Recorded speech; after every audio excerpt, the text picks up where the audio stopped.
Namaskar and welcome to all of you in the CIS Campus GS University YouTube channel.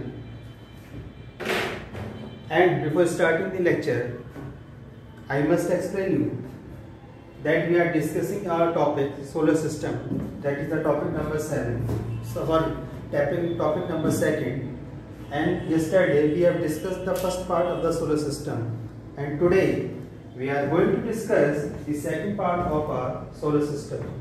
In the first part, I have explained you the solar system configuration and how its work and the structure through a broad diagram. And today we are taking out to discuss some important terminologies related with the solar system. So let's start our part 2 of the topic solar system. Before starting the topic, one more point, that I will provide you link of 3 links. One, the solar system part 1 topic. Second link will be the solar system of part 2 topic. And third will be the link of that page on which you are finding both these topics. So if you are getting only one topic, so assume that you are seeing this video after 48 hours. That's why you have to go on that page and scroll over there to find out these first and second part of our topic solar system.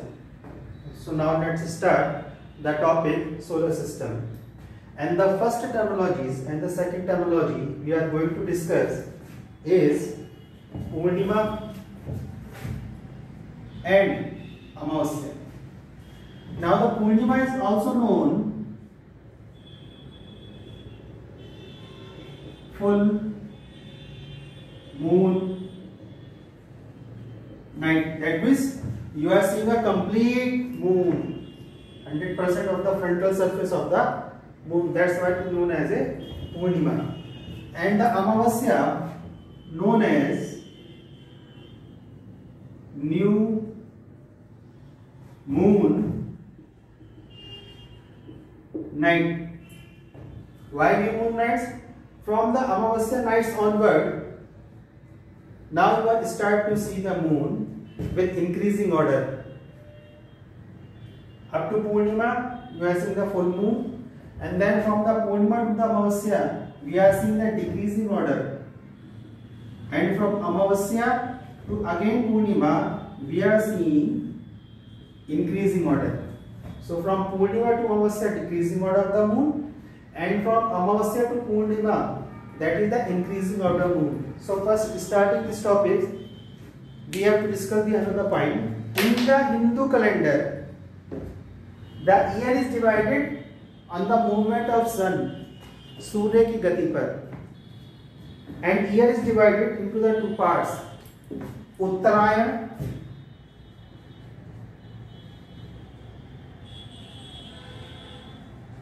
and Dakshinayan.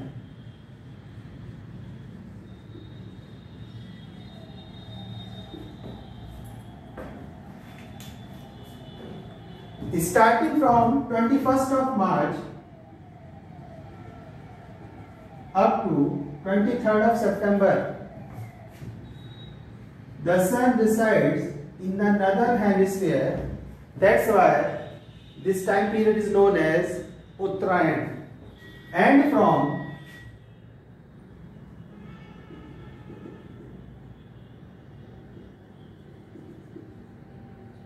23rd of September to the 21st of March, sun resides in the southern hemisphere of the earth. That's why this state is known as a Dakshinayan. वह स्थिति जब सूर्य उत्तरी गोलार्ध में उत्तरायण और वह स्थिति जब सूर्य दक्षिण गोलार्ध में दक्षिणायन. So Uttarayan and Dakshinayan are divided on the movement on sun, whereas the 12 months according to the Hindu calendar are divided into the 2 parts, months,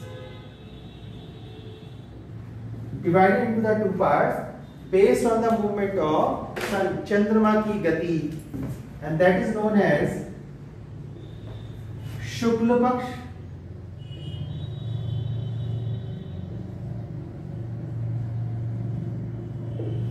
and Krishna Paksh, sorry.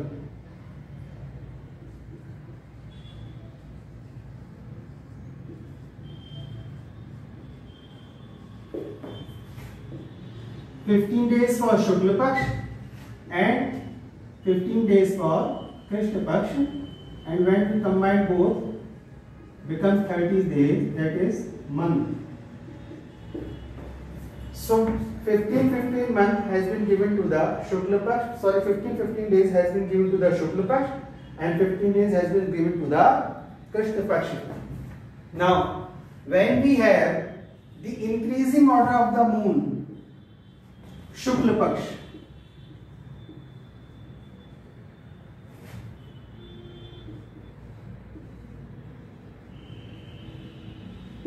and we have when the decreasing order of the moon, that is known as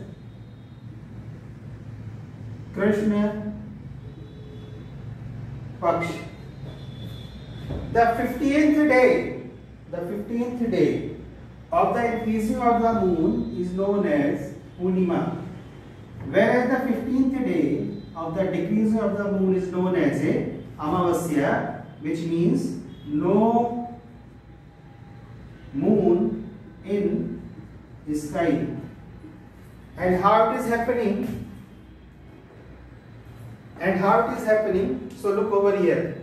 The first stage is of Purnima and the second stage is of Amavasya. In the state of Purnima, the moon is over here. Moon, that is Earth and Sun.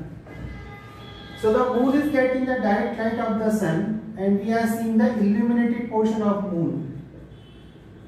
This one.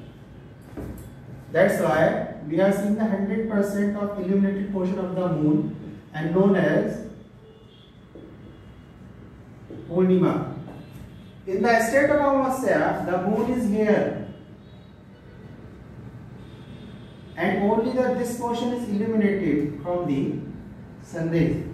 And we are seeing the dark side of the moon, that is the invisible side of the moon, and in the night we are unable to see this invisible side of the moon. That's why we know it as a Amavasya.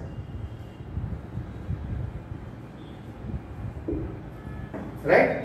So this one is Purnima and this one is Amavasya. In the Amavasya, the moon is between Earth and Sun, and in the Purnima, the Earth is between Sun and the moon. These are the exact condition when we have the solar eclipse and the lunar eclipse. In the state of Amavasya, we have the solar eclipse, and in the state of Purnima, we have the lunar eclipse. Though it is not happening month to month basis, this is because of the orbit of the moon is somehow declined. The orbit of the moon is somehow inclined. And this inclination angle is 5.4 degree. That's why not on every month we are getting the lunar eclipse and the solar eclipse. This I will explain when we are discussing the movement of the earth or the motion of the earth. So we are clear with these two terminologies, that how the Purnima is happening and how the Amavasya is happening. Now the next terminology, important terminology, is celestial body.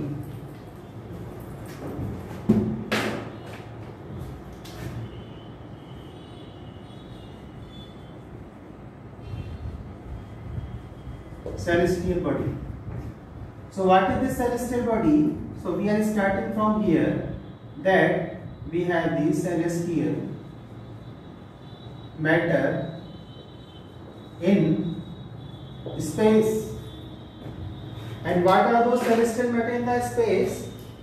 Those are dust particles,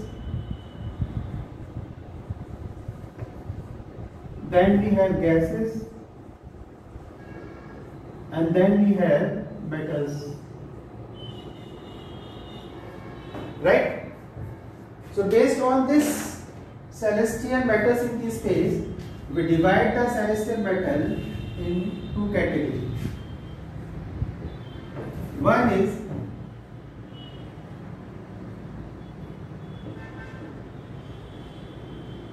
celestial objects and another one is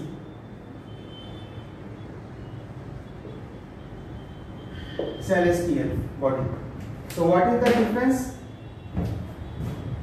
Everything is starting with the celestial object. With some chemical composition and increasing order of the gravitational force, the celestial object transformed into the celestial body. What is? Celestial objects are scattered, invisible, and not having definite mass. 3 points: scattered in the space, here and here, not invisible, generally these are invisible, and not having the definite mass. Where is the celestial body? Organized,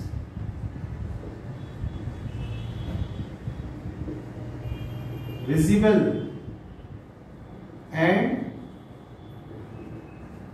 definite mass. Now to the example: Sun, planets, satellites,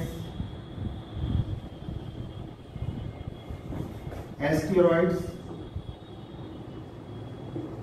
even from the minute organized dust particle known as a celestial body. These are visible, yes, very much visible. We can see sun, planet, satellite. Definite to the mass. These are known as a body just because they are having the definite mass. That's why the celestial matter is categorized into the two subjects, that is the celestial object and the celestial body, and these are the characteristics of celestial body. I have provided you the flow chart of this celestial matters classification. Next, you don't need anything about, because I have provided the written, colored, well-mannered notes, and the link is provided in your description box. Next we have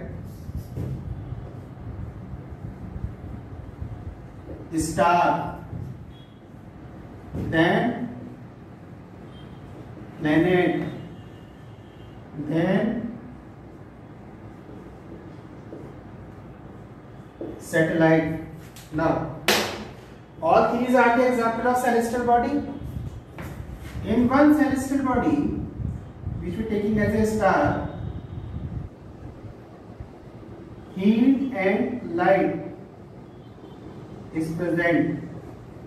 That's why this kind of celestial body known as a star. So that celestial body which have its own heat and light known as star. Another celestial body in which heat and light are not present and illuminated by the sun known as planet. And most important point, does its revolution around the sun.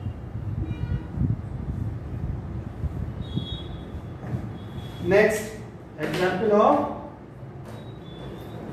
satellite.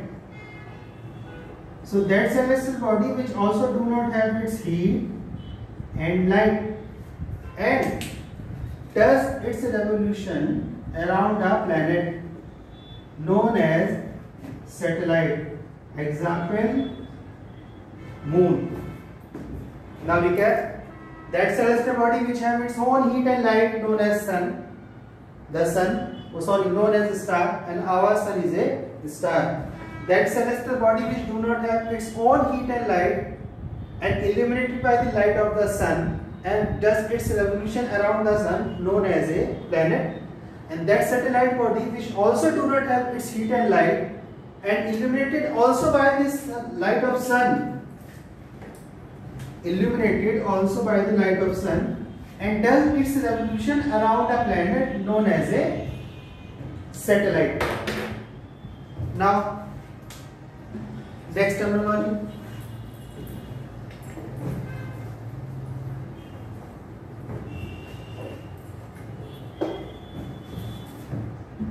Constellation.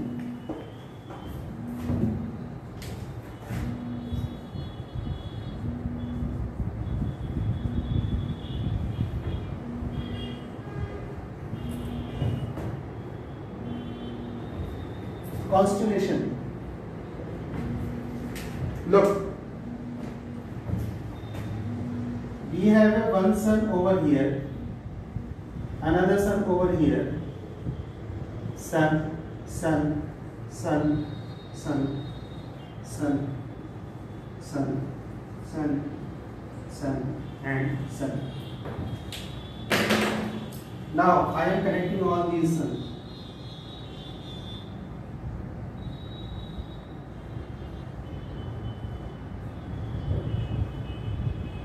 Right?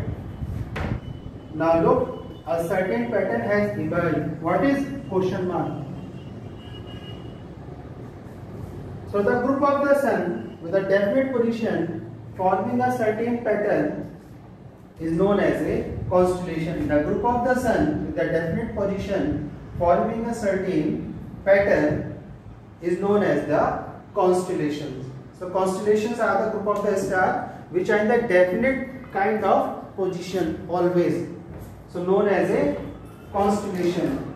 So one of the known constellation is Big Bear. Big Bear and Saptarishi. Saptarishi is the part of large constellation known as a Big Bear. Right? Then we have next terminology is geoid.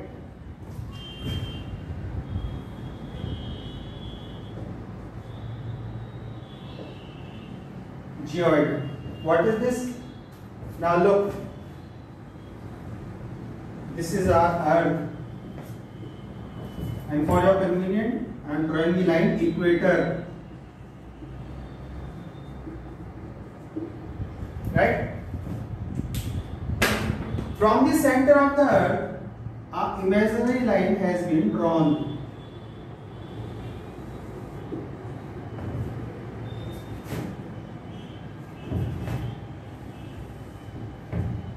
From the center of the Earth, an imaginary line has been drawn. That is axis. And what is this axis? Connecting the North Pole to the South Pole. So that imaginary line which is connecting the North Pole to the South Pole is known as axis. Now, Earth has two kind of motion. Earth has two kind of motion. One is revolution. In the revolution, the Earth is rotating around the Sun in a definite path and in a definite time frame. We will elaborate in this topic the motion of the Earth. That will be the series number 5 topic, motion of the Earth. And another motion Earth is doing is rotation.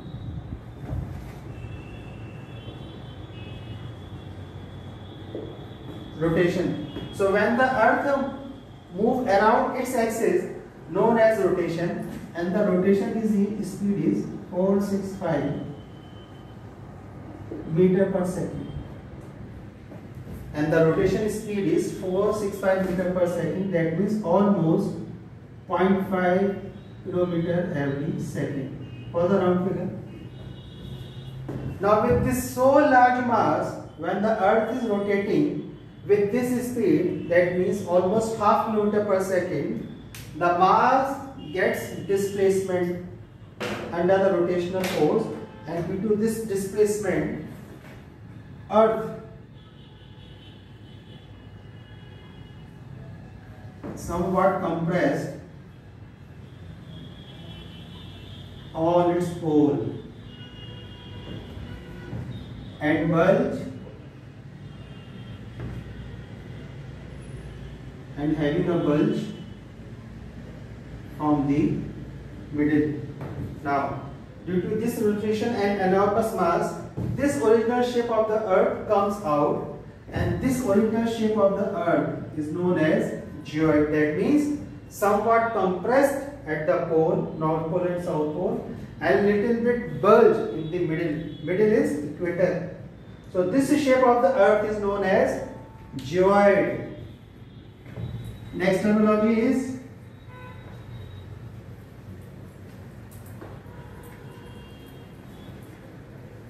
orbit.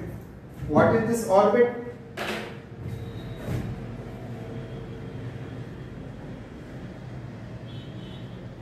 Look, this is our sun and this is earth, and earth will revolve around the sun.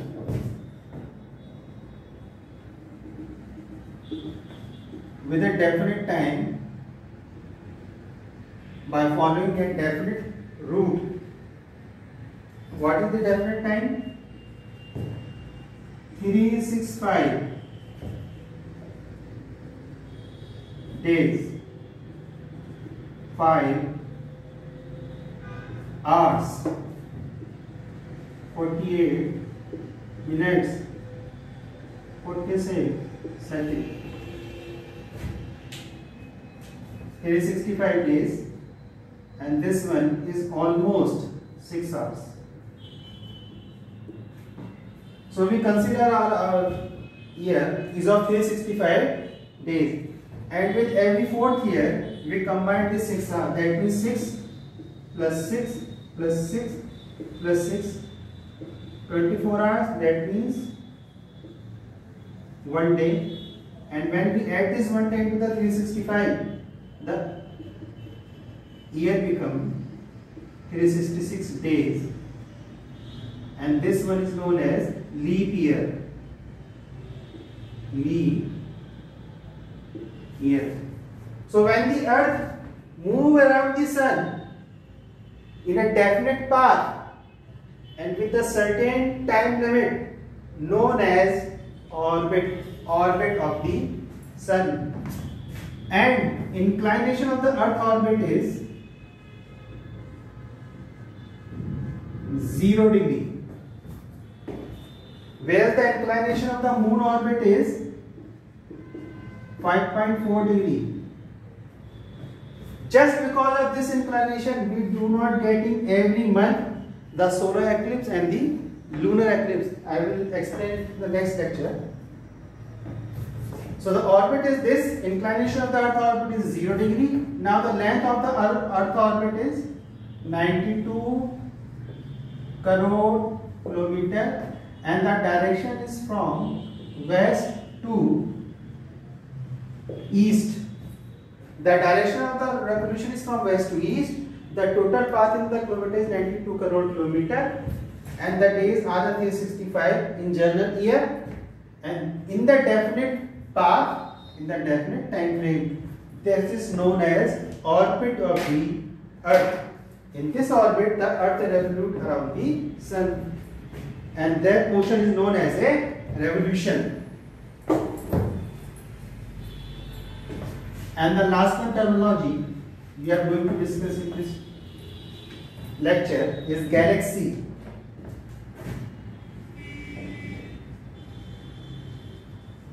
I have explained you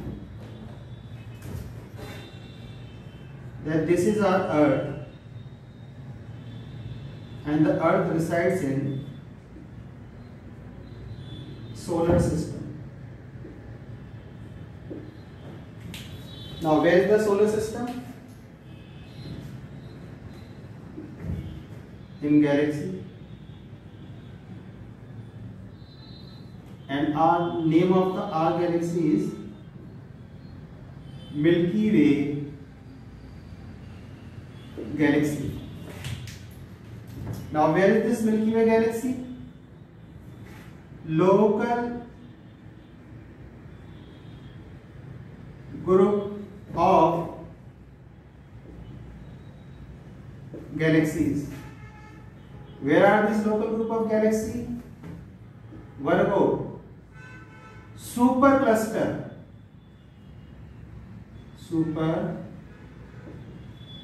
cluster. And where is this Virgo supercluster? And like another Virgo supercluster, they reside is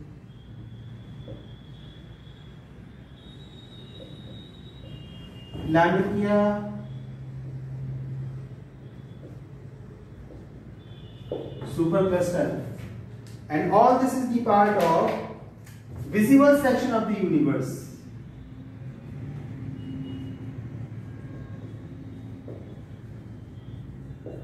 Visible section of the universe, which is almost 30%. I have provided you in explanatory form in my previous lecture. The 5% is direct and the 25% is indirect. If you didn't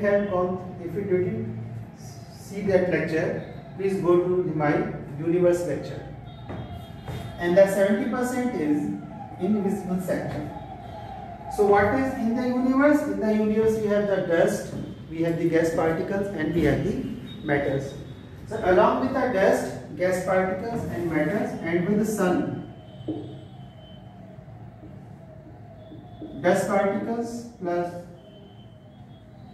gases plus metals plus star.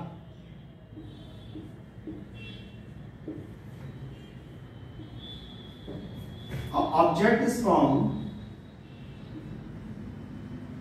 known as galaxy. And in the simplest language, the galaxies are known as a group of the stars. And name of our galaxy is a Milky Way galaxy.